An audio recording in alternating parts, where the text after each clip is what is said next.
Welcome to the Tech Egg. Don't get scrambled. Enjoy the video. You cannot directly alter another person's iMessage.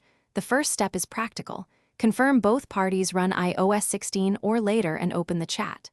Once done, identify the exact message line you want changed and ask the sender, clearly and politely, to edit or remove it. Explain why the change matters and what correction you need. Make sure to use a calm tone. People are far more likely to cooperate when the request is concise and specific. If the mistaken text is yours, you can fix it immediately. Press and hold your message, choose Edit, make the change, and tap the checkmark. Edits persist for 15 minutes and show an edited label. Once done, send a short follow-up to clarify why you edited so the other person understands the update. If the other party can't edit, propose they delete and resend the corrected content. This keeps the conversation accurate without attempting any unauthorized manipulation. Finish by confirming the change.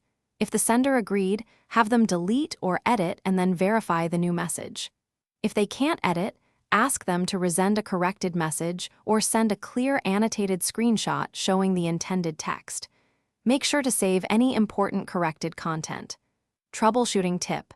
If the sender refuses or messages are sensitive, document the conversation and consider reporting abuse to Apple or the relevant authority, rather than trying to alter messages yourself. Thanks for watching. Consider subscribing if I helped unscramble your problems.